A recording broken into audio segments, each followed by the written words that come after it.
ومن سيئات أعمالنا من يهده الله فلا مضل له ومن يضلله فلا هادي له وأشهد أن لا إله إلا الله وحده لا شريك له وأشهد أن محمدًا عبده ورسوله أما بعد فإن خير الحديث كتاب الله وخير الهدي هدي محمد وشر الأمور محدثاتها وكل محدثة بدعة وكل بدعة ضلالة وكل ضلالة في النار. فأعوذ بالله من الشيطان الرجيم. بسم الله الرحمن الرحيم. يا أيها الذين آمنوا اتقوا الله حق تقاته ولا تموتن إلا وأنتم مسلمون. يا أيها الناس اتقوا ربكم الذي خلقكم من نفس واحدة وخلق منها زوجها وبث منهما رجالا كثيرا ونساء واتقوا الله الذي تساءلون به والأرحام إن الله كان عليكم رقيبا. يا أيها الذين آمنوا اتقوا الله وقولوا قولا سديدا يصلح لكم أعمالكم ويغفر لكم ذنوبكم ومن يطع الله ورسوله فقد فاز فوزا عظيما. وقال تعالى في مقام آخر: يا أيها الذين آمنوا كتب عليكم الصيام كما كتب على الذين من قبلكم لعلكم تتقون. وقال تعالى: شهر رمضان الذي أنزل فيه القرآن هدى للناس وبينات من الهدى والفرقان. حاضرین جمعہ، بزرگوں، بھائیوں، نوجوان ساتھیوں، پیارے بچوں، اللہ رب العالمین کی توفیق سے ہم نے اور آپ نے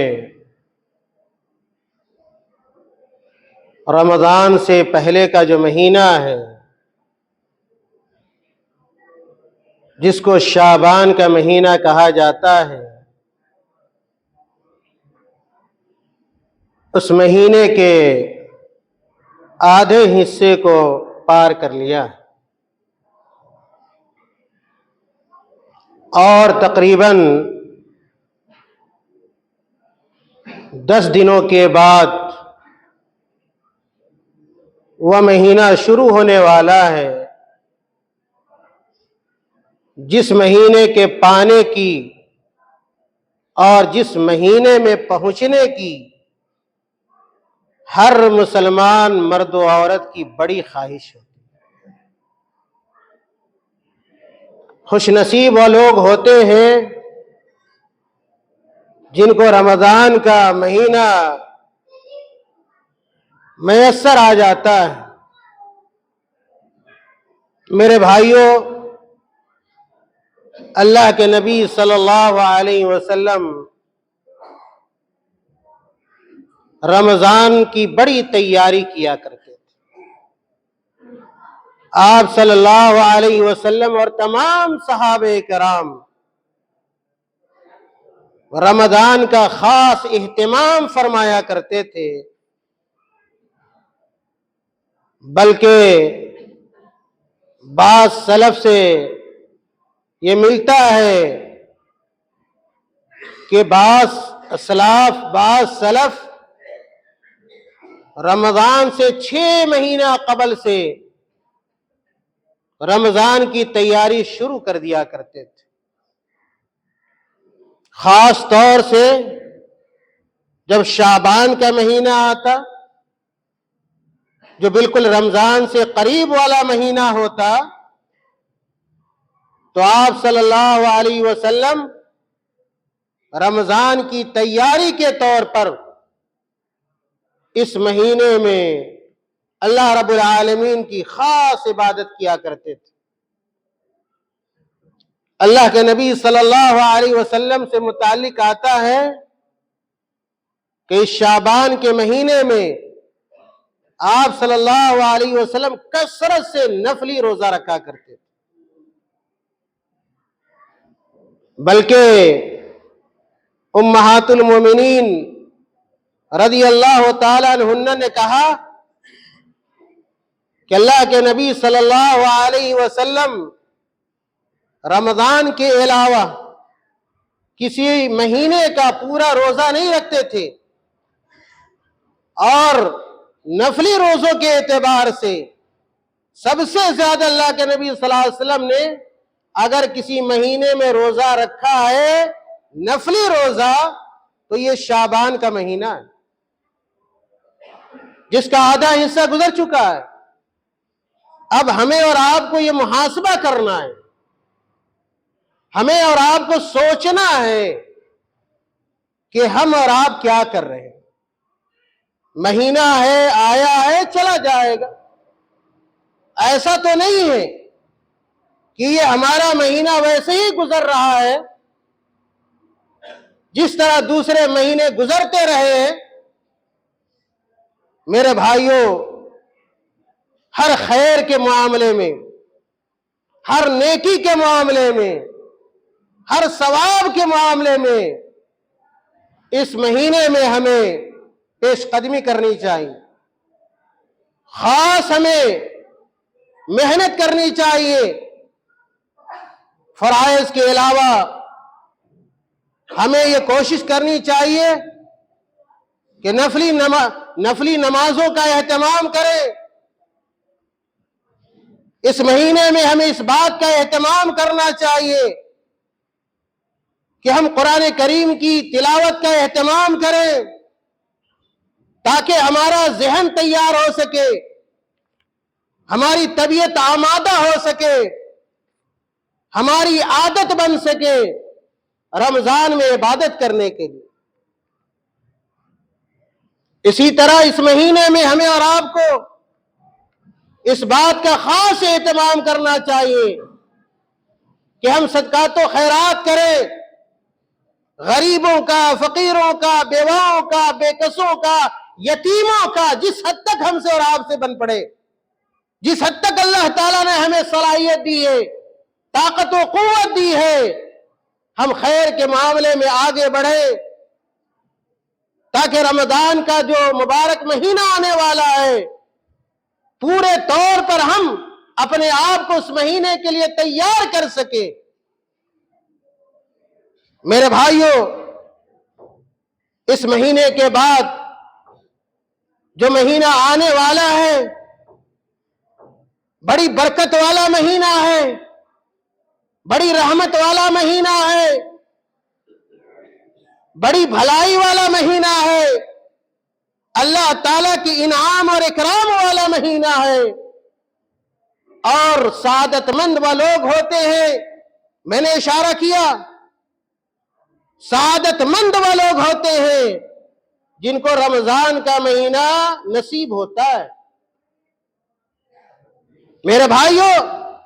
رمضان کے مہینے کو آپ یوں سمجھیے اور اس انداز میں لیجئے کہ گویا آپ کے گھر ایک بڑا مہمان آنے والا، ایک بڑا مہمان آنے والا ہو، اور وہ ایسا مہمان ہو جس کے تعلق سے آپ کو یہ گمان ہو کہ شاید اتنا بڑا مہمان ہمارے گھر دوبارہ نہیں آنے والا۔ اگر اتنا بڑا مہمان آپ کے گھر آنے والا ہو تو آپ کی تیاری کا کیا عالم ہوگا، آپ کے انتظام و انصرام کا کیا عالم ہوگا، آپ کتنی آؤ بھگت کریں گے اپنے اس مہمان کے لیے جس کے تعلق سے یہ بھی معلوم ہو کہ شاید اس مہمان سے دوبارہ ہماری ملاقات نہ ہونے والی۔ میرے بھائیوں، اس سے بھی کہیں بڑھ کر رمضان کا مہینہ ہے، وہ ایک مہمان مہینہ ہوتا ہے اسی لیے جب آپ قرآن پڑھیے گا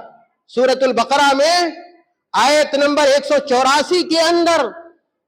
اللہ تعالیٰ نے رمضان کا تذکرہ کرنے کے بعد عربی کی جو تعبیر اللہ تعالیٰ نے بیان کی ہے، عربی قاعدے کے اعتبار سے اللہ تعالیٰ نے کہا ایام معدودات، ایام معدودات، یہ رمضان کا مہینہ گنے چنے چند دن ہوتے ہیں، اور اس مہینے میں عبادت کرنے والے جانتے ہیں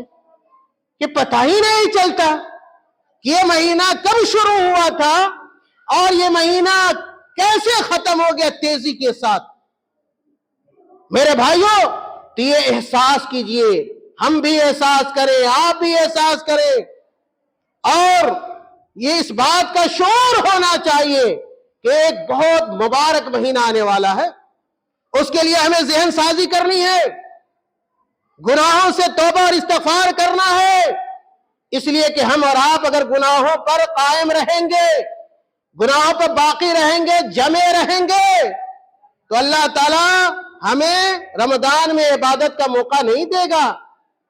ہم اللہ تعالیٰ کی عبادت سے رمضان میں محروم رہ جائیں گے۔ مسجدوں سے اپنا تعلق اور ناطہ رشتہ جوڑیے، اللہ تعالیٰ سے معافی مانگیے، اللہ تعالیٰ سے استغفار کر لیجئے، پتہ نہیں آئندہ رمضان ہماری قسمت میں ہو یا نہ ہو۔ کتنے ایسے لوگ ہوں گے جو گزشتہ سال موجود تھے رمضان میں، لیکن آنے والا رمضان ان کی قسمت میں نہیں تھا۔ تو ہر رمضان کو ایک مومن کو آخری رمضان سمجھنا چاہیے، اور اس کی فضیلت سے، اس کی نیکیوں سے اور اس کے اجر و ثواب سے اپنے دامن مراد میں بھرنا چاہیے، اور زوردار انداز میں رمضان کا استقبال کرنا چاہیے، نیکیوں کے ساتھ، بھلائیوں کے ساتھ، عزم اور ارادے کے ساتھ، پختہ ارادے کے ساتھ، کہ ہم اس رمضان میں پوری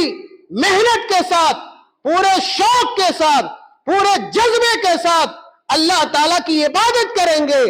اور ہمارے اندر ذرہ برابر بھی سستی اور کاہلی نہیں پائی جائے۔ میرے بھائیوں، رمضان کا اندازہ اس بات سے لگائیے کہ اللہ تعالیٰ نے رمضان میں کتنی خوبیاں رکھی ہیں اور اس کی کتنی خصوصیات ہیں۔ میں نے قرآن کریم کی ایک آیت پڑھی ہے اور دوسری آیت کا ایک حصہ میں نے پڑھا ہے۔ اللہ تعالیٰ نے قرآن کریم کے اندر ارشاد فرمایا، کہا اللہ تعالیٰ نے یا ایھا الذین آمنو، اے وہ لوگو سنو، دل کے کان سے زیادہ سنو، یا ایھا الذین آمنو، اے وہ لوگو جو ایمان لائے ہو، کتب علیکم الصیام، اللہ تعالیٰ نے تمہارے اوپر روزے کو فرض قرار دیا ہے۔ کیا پتہ چلا فرض کس عمل کو کہتے ہیں؟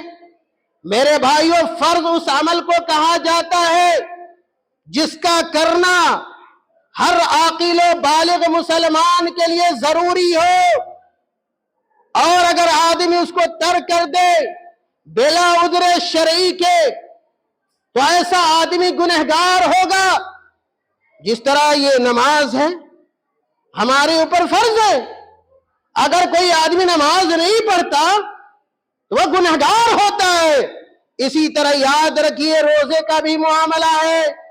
روزہ ہمارے اوپر فرض ہے۔ اگر کوئی آدمی عاقل اور بالغ مسلمان ہے اور کوئی شرعی عذر نہیں پایا جا رہا ہے، جیسا کہ عورتوں کے ساتھ کچھ مسائل ہوتے ہیں، اگر اس طرح کے مسائل نہیں ہیں تو مرد و عورت پر روزہ فرض ہے۔ اور آگے اللہ تعالیٰ نے کہا کما کتب علی الذین من قبلکم، کہ تمہارے اوپر ویسے ہی روزہ فرض کیا گیا ہے جیسا کہ تم سے پہلی امتوں پر یہ روزہ فرض کیا گیا تھا۔ اور اللہ تعالیٰ نے روزہ کی فرضیت کی حکمت کو بیان کیا سبب کو بیان کیا اور کہا لعلکم تتقون۔ اللہ تعالیٰ نے ہمارے اوپر، آپ کے اوپر، سابقہ امتوں کے اوپر روزہ اس لیے فرض کیا تھا تاکہ ہمارے دل میں، آپ کے دل میں اللہ تعالیٰ کا ڈر پیدا ہو جائے، اللہ تعالیٰ کا خوف پیدا ہو جائے، اور خوف یہ ہو کہ جس طرح رمضان کے مہینے میں اللہ تعالیٰ کے حکم سے ہم جائز چیزوں کو بھی چھوڑ دیتے ہیں، حلال چیزوں کو بھی ترک کر دیتے ہیں، اسی طرح ہم غیر رمضان میں اللہ تعالیٰ کے حرام کردہ امور کو بھی، حرام کردہ چیزوں کو بھی ہم اور آپ ترک کر دے، چھوڑ دے۔ یہ تقویٰ ہے۔ تقویٰ یہ ہے کہ جہاں اللہ تعالیٰ کا حکم ہو آپ اس کام کو کیجئے، اور جس کام سے اللہ نے منع کر دیا ہو اور اس کے رسول صلی اللہ علیہ وسلم نے منع کر دیا ہو وہ چیز سے آپ رک جائیے۔ یہ تقویٰ ہے، اور روزہ یہی تقویٰ ہمیں اور آپ کو سکھاتا ہے۔ میرے بھائیوں، رمضان، اس کی خصوصیت دیکھیے اور اس کا امتیاز دیکھیے، اللہ تعالیٰ کی روزے کا مقام دیکھیے کہ اللہ تعالیٰ نے کہا قرآن کریم کے اندر کہ شہر رمضان الذی انزل فیہ القرآن۔ آج ہم دنیا کی بنی ہوئی چیزوں کی کوالٹی کو دیکھتے ہیں کہ اس کے اندر کیا خوبی ہے، کیا خوبی ہے، تاکہ ہم اس کو خریدیں۔ اللہ تعالیٰ رمضان کی خوبی کو بیان کر رہا ہے کہ رمضان میں جو روزہ ہے، اور اسی مہینے میں اللہ تعالیٰ نے قرآن کو نازل کیا۔ اللہ تعالیٰ چاہتا تو دیگر مہینوں میں بھی قرآن کو نازل کر سکتا تھا، لیکن رمضان کے تقدس کی وجہ سے، اس کے مقام اور مرتبے کی وجہ سے اللہ تعالیٰ نے قرآن کے نزول کے لیے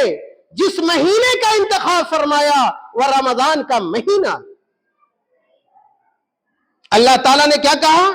شہر رمضان الذی انزل فیہ القرآن ھدی للناس، کہ یہ رمضان کا مہینہ ہے جس مہینے میں قرآن کو نازل کیا گیا ہے، اور یہ قرآن، یہ کتاب ہدایت ہے، رہنمائی کی کتاب ہے۔ جو آدمی بھٹکا ہوا ہو، سیدھا راستہ چاہتا ہو، اچھا راستہ چاہتا ہو،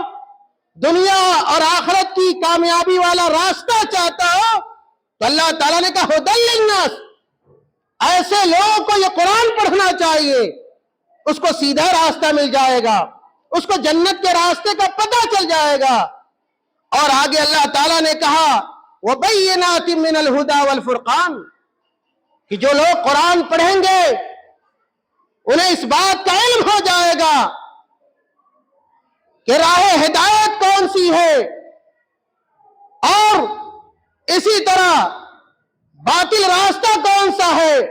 حق کا راستہ، باطل کا راستہ قرآن پڑھنے والوں کے سامنے عیاں ہو جائے گا، ظاہر ہو جائے گا۔ میرے بھائیو، کیا پتہ چلا؟ رمضان کا مہینہ وہ مہینہ ہے جس میں اللہ تعالیٰ نے قرآن کو نازل فرمایا، اور بعض لوگوں نے لکھا ہے کہ قرآن کے نزول ہی کی وجہ سے اللہ تعالیٰ نے رمضان میں روزے کو بھی فرض کیا ہے۔ میرے بھائیو، اللہ کے نبی صلی اللہ علیہ وسلم فرمایا کرتے تھے جب رمضان کا مہینہ آتا، اس کی ابتدا ہوتی، آغاز ہوتا، تو اللہ کے نبی صلی اللہ علیہ وسلم اپنے صحابہ کو کہا کرتے تھے، بتلایا کرتے تھے، کہا کرتے تھے اذا جاء رمضان، اللہ کے نبی صلی اللہ علیہ وسلم فرماتے کہ میرے صحابہ سنو، جب رمضان کا مہینہ آتا ہے فتحت ابواب الجنہ، اللہ تعالیٰ جنت کے دروازے کو کھول دیتا ہے۔ کتنا خوبصورت مہینہ ہے رمضان کا مہینہ میرے بھائیوں، یعنی رمضان کا مہینہ وہ مہینہ ہے جس میں اللہ تعالیٰ ہمارے لیے، آپ کے لیے دنیا کے سارے مومنوں اور مسلمانوں کے لیے جنت کے دروازے کو کھول دیتا ہے۔ اگر ہم اور آپ چاہیں کہ جنت میں ہم داخل ہو جائیں اس مہینے میں عمل کر کے، یہ ہمارے لیے آسان ہے کہ ہم نیکیوں کو جمع کر کے، ہم عمل صالح کر کے اس جنت کے دروازے سے ہم داخل ہو جائیں۔ آگے اللہ کے نبی صلی اللہ علیہ وسلم نے فرمایا وَغُلِّقَتْ أَبْوَابُ النَّارِ، جب رمضان کا مہینہ آتا ہے اللہ تعالیٰ جہنم کے دروازے کو بند کر دیتا ہے۔ وَصُفِّدَتِ الشَّيَاطِينُ، اور جو شیطان ہوتے ہیں، شیاطین ہوتے ہیں، اللہ تعالیٰ ان کو زنجیروں میں جکڑ دیتا ہے۔ خوش نصیب ہے وہ لوگ جو اس رمضان میں اپنے جنت میں جانے کا انتظام کر لے، اور بدقسمت ہے وہ لوگ اور محروم لوگ ہیں جو اس رمضان میں اپنے لیے جنت نہ بنا سکے۔ پتہ یہ چلا رمضان کا مہینہ وہ مہینہ ہے جس میں جنت کے دروازے اللہ تعالیٰ، رحمت کے دروازے اللہ تعالیٰ کھول دیتا ہے، اور جنت میں جانا ہمارے لیے آسان ہو جاتا ہے۔ میرے بھائیوں، اللہ کے نبی صلی اللہ علیہ وسلم نے ایک اور حدیث کے اندر بیان فرمایا، صحیح مسلم کی روایت ہے، اللہ کے نبی صلی اللہ علیہ وسلم کہتے ہیں الصلوات الخمس، اللہ کے نبی صلی اللہ علیہ وسلم کہتے ہیں کہ اے میری امت کے لوگوں سنو، الصلوات الخمس، پانچوں وقتوں کی نمازیں، والجمعۃ الی الجمعۃ، اور ایک جمعہ دوسرے جمعہ تک، اور اللہ کے نبی صلی اللہ علیہ وسلم فرمایا رمضان الی رمضان، اور ایک رمضان دوسرے رمضان تک، مکفرات لما بینہن، اللہ کے نبی صلی اللہ علیہ وسلم کہتے ہیں کہ ان دنوں میں جو بھی گناہ ہوتے ہیں ہم سے اور آپ سے، اللہ تعالیٰ ان گناہوں کو معاف کر دیتا ہے۔ یعنی اگر پانچوں وقتوں کے درمیان جو ہم سے اور آپ سے غلطیاں ہوتی ہیں، ایک نماز سے لے کر دوسرے نماز تک جو چھوٹی چھوٹی غلطیاں ہوتی ہیں، جب ہم نماز پڑھ لیتے ہیں، فرض ادا کر لیتے ہیں، تو اللہ تعالیٰ ہمارے ان چھوٹے چھوٹے گناہوں کو معاف کر دیتا ہے۔ ایک جمعہ سے لے کر دوسرے جمعہ تک کے بیچ میں جو گناہ ہم سے اور آپ سے ہوتا ہے، اللہ تعالیٰ اپنی رحمت سے ان گناہوں کو معاف کر دیتا ہے، بخش دیتا ہے۔ اسی طرح ایک رمضان سے لے کر اگلے رمضان تک بیچ میں جو گناہ ہم سے اور آپ سے سرزد ہوتے رہتے ہیں، کبھی ہم ان گناہوں کو جانتے ہیں اور کبھی نہیں جان پاتے ہیں، جب دوسرا رمضان آتا ہے، جب ہم روزہ رکھتے ہیں، اللہ تعالیٰ ہمارے ان گناہوں کو معاف فرما دیتا ہے۔ کتنا سنہرا موقع ہے، اور کتنا محروم ہے وہ لوگ جب رمضان آتا ہے بہانہ بازی شروع کر دیتے ہیں، مختلف قسم کے آزار بیان کرتے ہیں، عذر پیش کرتے ہیں، حالانکہ صحت مند ہوتے ہیں، توانا ہوتے ہیں، کوئی عذر نہیں ہوتا حقیقی عذر، لیکن بہانہ بنا کر رمضان کے روزے کی فضیلت سے محروم رہ جاتے ہیں۔ میرے بھائیوں، ایک اور حدیث کے اندر اللہ کے نبی صلی اللہ علیہ وسلم نے بیان فرمایا، کہا کہ من صام رمضان ایمانا واحتسابا غفر له ما تقدم من ذنبه، کہا اللہ کے نبی صلی اللہ علیہ وسلم نے کہ جو رمضان کے مہینے کا روزہ رکھتا ہے ایمان کے ساتھ، اس بات کی تصدیق کرتے ہوئے، اس بات کا عقیدہ رکھتے ہوئے کہ اللہ تعالیٰ نے رمضان کے روزے کو ہمارے اوپر فرض قرار دیا ہے، وَاحْتِسَابًا، اور اس بات کی امید رکھتے ہوئے کہ اگر ہم اللہ تعالیٰ کے اس فریضے کو ادا کریں گے تو اللہ تعالیٰ ہمیں اجر دے گا، ثواب دے گا، شوق سے رمضان کا روزہ رکھتے ہیں۔ بعض لوگ ایسے بھی ہوتے ہیں جن کے پاس اپنا کوئی شوق نہیں ہوتا،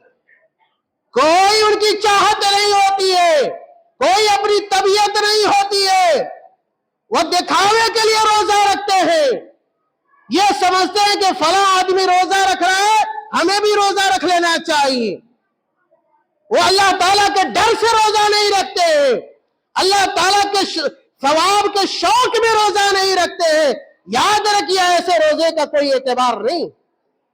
جب ہم روزہ رکھیں اس بات کی امید کریں کہ اللہ تعالیٰ اس کا اجر دے گا، اجر کی امید میں، ثواب کی امید میں، جنت کی لالچ میں ہمیں اور آپ کو روزہ رکھنا چاہیے۔ اسی کی طرف اللہ کے نبی صلی اللہ علیہ وسلم نے اشارہ کیا اور کہا من صام رمضان ایمانا واحتسابا غفر له ما تقدم من ذنبه۔ یہ رمضان کا مہینہ جو آنے والا مہینہ ہے، اللہ تعالیٰ نے اس مہینے میں ایک ایسی رات بھی رکھی ہے جس رات کی عبادت 1000 مہینوں کی عبادت سے بہتر ہے۔ اللہ کے نبی صلی اللہ علیہ وسلم نے اس بات کی طرف اشارہ کرتے ہوئے فرمایا وَمَنْ قَامَ لَيْلَةَ الْقَدْرِ ایمانا واحتسابا غفر له ما تقدم من ذنبه، کہ جو آدمی لیلۃ القدر کا قیام کرتا ہے، تراویح کا اہتمام کرتا ہے، میرے بھائی میں نے شروع میں کہا کہ عبادت آپ اسی وقت کریں گے جب آپ ارادہ کریں گے، جب آپ کے اندر عزم ہوگا، جب آپ کے اندر ہمت ہوگی۔ اور عبادت کے معاملے میں آدمی کو باہمت ہونا چاہیے، بے ہمت نہیں ہونا چاہیے۔ ہم لوگ محسوس کرتے ہیں، دیکھتے ہیں، جب رمضان شروع ہوتا ہے، شروع کے دنوں میں ہماری مسجدیں بھر جاتی ہیں، تراویح کی نمازوں میں ہماری مسجدیں آباد ہوتی ہیں، لیکن جیسے جیسے رمضان کا مہینہ آگے بڑھتا ہے ہماری مسجدیں خالی ہونا شروع ہو جاتی ہیں۔ کیوں؟ اس کی وجہ کیا ہے؟ اس کی وجہ یہ ہے کہ جو ہمت ہمارے اندر ہونی چاہیے، جو عزم ہونا چاہیے، جو حوصلہ ہونا چاہیے، وہ چیزیں ہمارے اندر نہیں ہوتی ہے۔ جو شوق ہونا چاہیے اللہ تعالیٰ سے ملاقات کا، اجر و ثواب کا، وہ شوق اور وہ خواہش ہمارے اندر نہیں ہوتی۔ میرے بھائیوں، ایک اور حدیث سنا کر میں اپنی بات ختم کروں۔ میرے بھائیو، اللہ کے نبی صلی اللہ علیہ وسلم نے ایک بڑی مشہور حدیث کے اندر بیان فرمایا کہ اللہ کے نبی صلی اللہ علیہ وسلم نے رغم انف رجل دخل علیہ رمضان ثم انسلخ قبل ان یغفر له۔ اللہ کے نبی صلی اللہ علیہ وسلم نے کہا اس آدمی کی ناک خاک آلود، اس آدمی کی ناک خاک آلود ہو۔ کیا مطلب ہے؟ کہ وہ آدمی خائب و خاسر ہو، وہ آدمی دھوکے میں رہ گیا، وہ آدمی نقصان میں رہ گیا، جس کے پاس رمضان آیا، جس نے رمضان کو پایا اور رمضان یوں ہی نکل گیا ہے۔ ایسے کتنے لوگ ہیں، بلکہ بیشتر لوگ ہیں، رمضان آتا ہے، اس کی برکتیں آتی ہیں، رحمتیں آتی ہیں، ختم ہو جاتی ہیں، لیکن ایک آدمی اسی طرح عیش و عشرت کی زندگی گزار رہا ہوتا ہے جیسے پہلے اس کی زندگی ہوتی ہے، کوئی تبدیلی نہیں، کوئی بدلاؤ نہیں، کوئی چینجنگ نہیں، کوئی نیکی کی طرف دوڑ نہیں ہوتی اس کی۔ میرے بھائیوں، اللہ کے نبی صلی اللہ علیہ وسلم نے ایسے ہی لوگوں کے بارے میں کہا کہ یہ نقصان میں رہ جانے والے لوگ ہیں، یہ خائب و خاسر لوگ ہیں۔ ایسے خائب و خاسر لوگ جو رمضان کے مہینے میں اپنی معافی اللہ تعالیٰ سے نہ کرا سکے۔ میرے بھائی، اس لیے توبہ کیجئے، استغفار کیجئے، اللہ تعالیٰ سے سچے دل سے اور پکے ارادے کے ساتھ معافی مانگیے۔ اور یہ شعبان کا آخری حصہ چل رہا ہے، اس کو کامیاب بنانے کی کوشش کیجئے۔ اگر آپ سے بن پڑتا ہے، جس قدر آپ نفلی روزے رکھیے، صدقات و خیرات کا اہتمام کیجئے، قرآن کی تلاوت کا اہتمام کیجئے، اپنے پرایوں کا خیال رکھیے، غریبوں، بیواؤں، یتیموں کا سہارا بن جائیے، پڑوسیوں کا خیال رکھیے، ان کو نقصان پہنچانے کی کوشش نہ کیجئے۔ اور جو نفلی عبادتیں ہیں، فرض نمازوں کے علاوہ جو نفلی نمازیں ہیں، ان کو کثرت سے پڑھیے تاکہ رمضان میں ہم بھرپور طریقے سے رمضان کا فائدہ اٹھا سکیں اور رمضان کی عبادتوں کو ہم اور آپ انجام دے سکے۔ اس لیے شعبان کا مہینہ ہے اور اس کے بعد جو مہینہ آنے والا ہے، جو رمضان کا مہینہ ہے، جو سراپا خیر اور برکت والا مہینہ ہے، اس مہینے کے حاصل کرنے کا اور پہنچنے کے لیے ہمیں ہمت کی ضرورت ہے۔ اور جب یہ مہینہ مل جائے تو پوری جواں مردی کے ساتھ اور بلا کسی سستی اور کاہلی کے رمضان کے مہینے کو ہم اور آپ کامیاب بنائے، اور اللہ رب العالمین کی کس کر ہم لوگ رمضان میں عبادت کرے۔ ہو سکتا ہے کہ یہ رمضان ہمارے لیے بھی، آپ کے لیے بھی آخری رمضان کہیں ثابت نہ ہو جائے، اور آخری اس کے بعد والا رمضان ہمیں نصیب نہ ہو میرے بھائیوں۔ اس لیے موت کو کوئی نہیں جانتا، کس کی موت کب آئے گی، ہماری آئے گی، آپ کی آئے گی، کس کی آئے گی۔ موت کا وقت مقرر ہے، اور عقل مند وہی لوگ ہیں جو موت سے پہلے اپنی آخرت کی تیاری کر لے۔ یہ رمضان کا مہینہ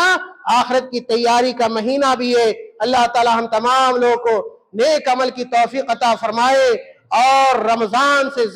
زیادہ فائدہ اٹھانے کی توفیق بخشے۔ آمین۔ وآخر دعوانا الحمدللہ رب العالمین۔